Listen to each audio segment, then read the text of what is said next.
Hey guys, it's Kusi. Welcome back to the final episode of the Keystone Legend adventure of our favorite dinosaur in this Zero to Hero 3K Raid.io Demo Lock edition.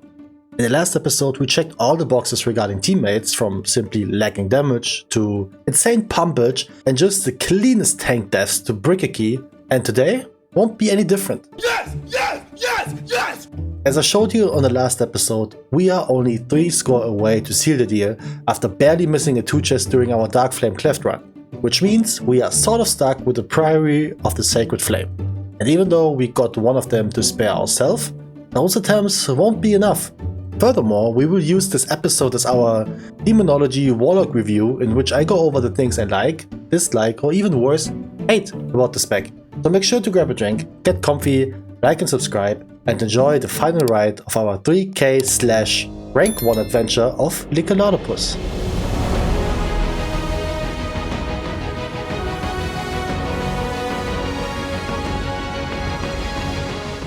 Alright, so after escaping a pretty anticlimactic way of ending the series by accidentally 2-chesting our last DFC run, it's time to put the attention back to the key we've gotten from the insane 3-chest of Priory.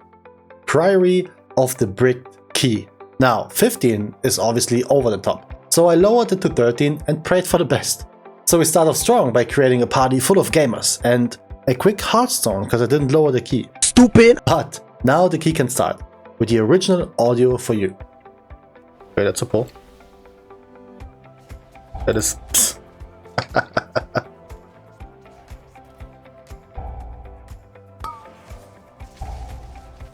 I don't know why you need to pull extra as well. I don't know, just pull. No. Brother lost aggro to the healer is what I would say, but the red legit used Blessing of Protection on him. Even on 13s the paladins love to troll, don't they? Yet we tried again, which didn't get us any further, so GG go next. So we indeed GG'd and went next. Plus 12. And hey, we didn't wipe on the first pull. Only 2 deaths. Hashtag progress. And yet after beating 2 mini-bosses, we encountered the hardest one yet. Patience. Now, could we just have waited to skip this pack altogether? Sure. Did some of us not wait in order to add another pack? You better believe it! But hey, at least no red bob nobody this run. Also progress. So that's how quickly you can break up 2 keys, which now means we end up with the key that doesn't give us anything towards Keystone Legend, so we had to apply. And boy howdy, did that take a minute.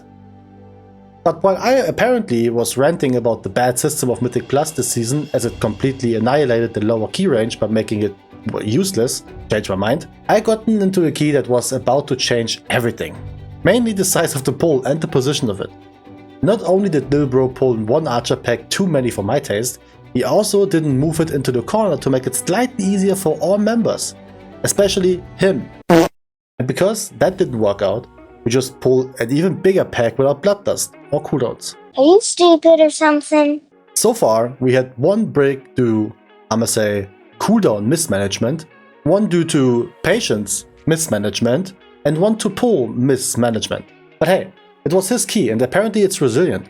And if there's ever a moment to test out dumb things, it's a resilient key. So we go again. And when I say that, I mean that we did the very same pull again. Also again, not in the corner, just in the middle of the field.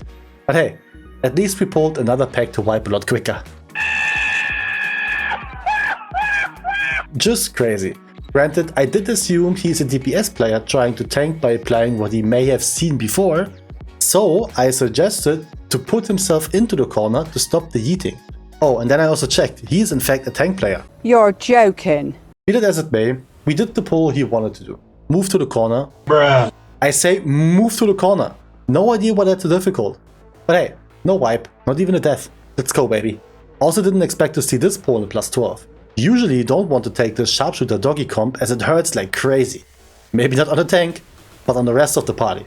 And would you look at that, no casualties at all, ever since we started to play somewhat smart. Besides the shaman getting hammered. But hey, this went way too smooth. So our tank once again decided it's time for the mandatory wonky pull of the dungeon by double pulling the big pet as well as the 5-bob pack to the side. Now I don't think this was intentional, but then again I've never seen somebody pull with taunt. I wish warriors had some special spell with a bigger range that could do the pulling instead. preferably no cooldown. If anything, this run shows you and me a lot. The man could tank, he barely took any damage at all, but his route was, I must say, mid, while the decision making was also a bit questionable. And still, 3023 rating, which not only finishes the series, it also furthermore secures rank 1 and it's a new PR for your boy. Yet the best thing is yet to come. With Resilient 12s we are now also able to buy ourselves a myth trinket of our choosing from any dungeon. And I went with Scarlet's Core. Compared to the early season, they buffed the ever-living hell out of this thing. Supposedly procs twice per minute, but I can tell you, it procs a lot more often. And it grants 14k int when maxed out. That is insane. And hey, with that I present to you the final vault of this series as well, which I didn't record. But the screenshot will be proof that I was mighty pissed.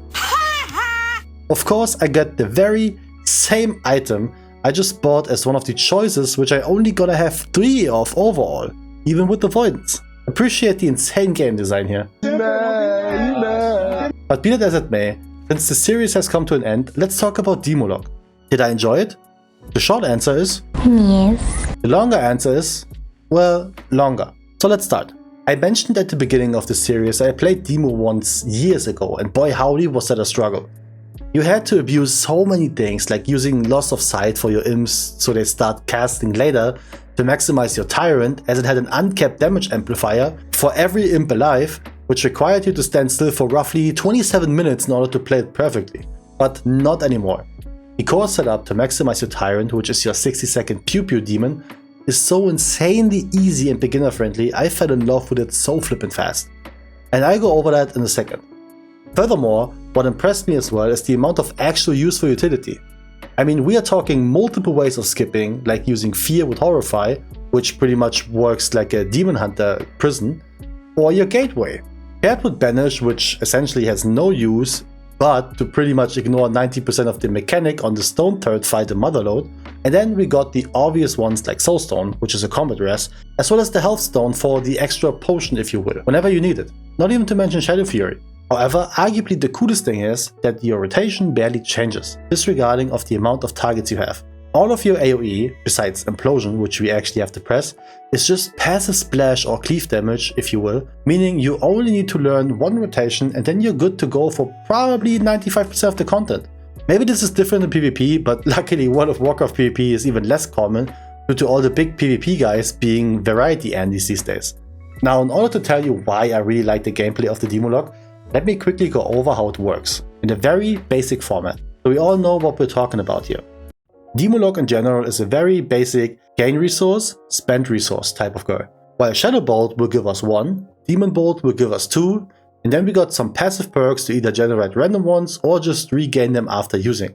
Also, every now and then we have a free cast. And with those soul shards, as the resource is called, we do nothing less than to summon the forefront of hell itself. We are talking about little pups, big pups, some Game of Thrones looking ass pups, fell lords, and so many nasty looking big nosed midgets that Disney should take them and put them into a beloved children's story. But I digress. With all of that being pretty straightforward, what's even better is the cooldown management. You see, some people will feign diarrhea whenever they see the amount of buttons you need to press very regularly, and the truth is, it's not that complicated at all.